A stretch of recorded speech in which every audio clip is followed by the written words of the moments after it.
Meantime, President-elect Joe Biden is pledging to vaccinate 100 million Americans within his first 100 days in office. But the White House Coronavirus Task Force cautions that a vaccine won't substantially curb new cases or deaths until late spring, and urges states to work now to minimize a massive winter surge.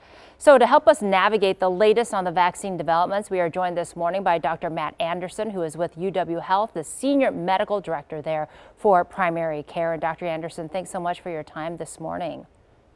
Yeah, thanks for having me. Glad to be here. Well, as you watch this rollout in the UK, what are you learning that could help when the vaccine does get to us here in Wisconsin?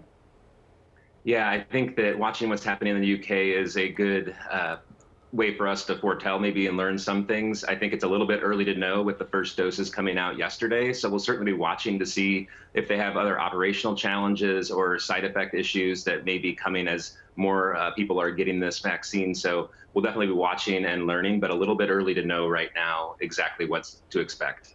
You know, of course, this is very encouraging news, but it's going to be a while before vaccines are available to the general public. So what do we need to be thinking about as we kind of follow these developments? Yeah, I think that our goal is to continue to vaccinate or begin to vaccinate as many of these in the phase 1A population, so healthcare workers, long-term care residents. In the meantime, we keep preaching for the public to the same things that we've been saying for a long time, which is being patient, that this is going to require us to continue to wear masks, practice good hand hygiene, to avoid large gatherings and keep socially distancing during this time so that we can help to reduce any strain on the healthcare systems and keep people well until we can get a broader population vaccinated. Dr. Anderson, we've been sharing health officials saying that they're puzzled by this drop in testing. What do you attribute the drop in testing to here in Wisconsin?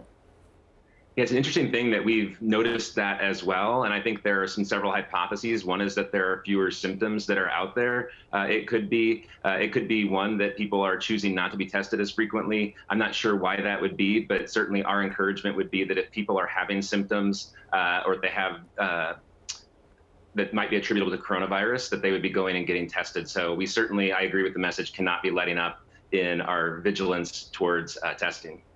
All right. Well, Dr. Matt Anderson with UW Health, thanks so much for your expertise and time with us this morning. Yeah, thank you. Have a good day. Thanks. You too.